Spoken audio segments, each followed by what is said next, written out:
Hello everyone, स्वागत है आप सबका आपके अपने यूट्यूब चैनल आरपीसी गुरुजी ऑनलाइन में। देखिए, मैं आपको एक बहुत ही इम्पोर्टेंट बात बताने वाला हूँ कि लाखों लोग फॉर्म भरते हैं, लाखों लोग एग्ज़ाम देते हैं, उसमें से काफ़ी सारे कोचिंग भी करते हैं, लेकिन सबका सिलेक्शन नहीं होता है। उसका कारण क्या है? देखिए, कारण ये है कि ट्रेंड क्या है, ट्रेंडिंग में क्या है आपको पता ही नहीं है, पैटर्न क्या है।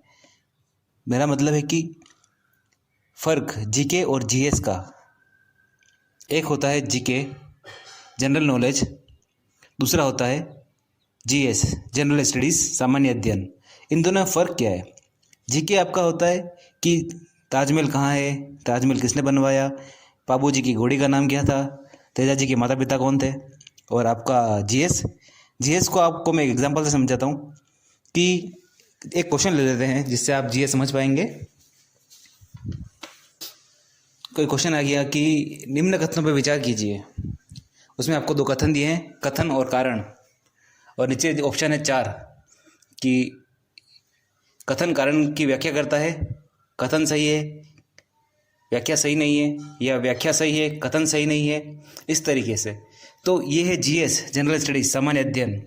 अब ट्रेंड है जीएस का, जीके का ट्रेंड अभी नहीं है। अभी कोई नहीं पूछता कि राष्ट्रपति कौन है, प्रधानमंत्री कौन है। ये जीके था जो स्कूल के बच्चे पढ़ते हैं। आप लोगों को पूछते हैं GS, RPSC, RSMSSB, MPSC, UPPCS, ये सारी जो स्टेट की जो पीसीएस थी वो सब यूपीएससी संघ लोक सेवा आयोग को फॉलो करने लग गई है। और संघ लोक सेवा आयोग जो है उसका तरीका है ये क्वेश्चन पूछने का, जनरल स्टडीज़ का, सामान्य अध्ययन का। तो आपको अब बच्चों से नहीं पढ़ना है, आपको अब पढ़ना है सामान्य अध्ययन। हर एक लाइन, हर एक वर्ड का अपना मतलब होता है, उसको आपको तरीके से पढ़ना है। एक सरसरी निगाह से आपको बुक नहीं देखनी है।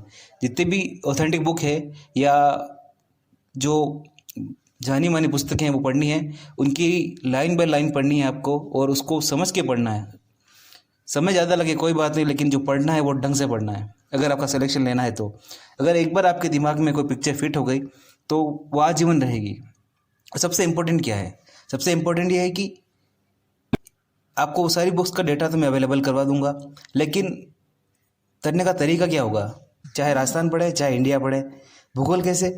आपको पहले मैप को समझना है कि कितने जिले हैं, क्या सीमा है, क्या सीमाओं की परिस्थिति है, कौन से भौतिक विभाजन है, उन भौतिक विभाजनों में किस प्रकार की जलवायु, वर्षा, फसल, कृषि, जनसंख्या, मानव अधिवास, प्रारूप, नगर प्रारूप, ग्रामीण प्रारूप, ये बसा हुआ है। अगर आपके दिमाग में ये पिक्चर बस गई, ये माई मैप जो है वो आपके माइंड में सेट हो गया, तो आप चाहे आर्ट एंड कल्चर पढ़ें, चाहे हिस्ट्री पढ़ें, चाहे कुछ भी पढ़ें, इकोनॉमिक्स पढ़ें, आपको बहुत जल्दी समझ में। आप पहले उसकी जो मैप है, उसका जो भौतिक विवरण है, उसकी जो विशेषताएं हैं, इनको पढ़िए। ये सब आपको मैं अवेलेबल करवाऊंगा एक एक करके, आप बिल्कुल फिक्र मत कीजिए। आप बस इस वीडियो को पूरा ढंग से देखिए और समझिए मेरी बात को कि आपको जीके नहीं जीएस पे ध्यान देना है। अधिकतर जिनका सिलेक्शन होता है या जो व्याख्याता, असिस्टेंट प्रोफेसर जो बनते हैं, वो जीएस पढ़ते हैं, क्योंकि जीके ठीक है, वो आप फैक्ट तो हैं जो कुछ आएंगे ठीक है आते हैं, लेकिन अब ट्रेंड जो है वो जीएस का है, सामान्य अध्ययन का। तो आपको समझनी ये चीज़ और इस ट्रेंड को फॉलो करना है। Thank you. अगर आपको मेरा वीडियो अच्छा लगा, मेरी बात समझ में आई हो, तो लाइक कीजिए, शेयर कीजिए और इसको सब्सक्राइब कीजिए मेरे चैनल को, और शेयर करने का फायदा ये होगा कि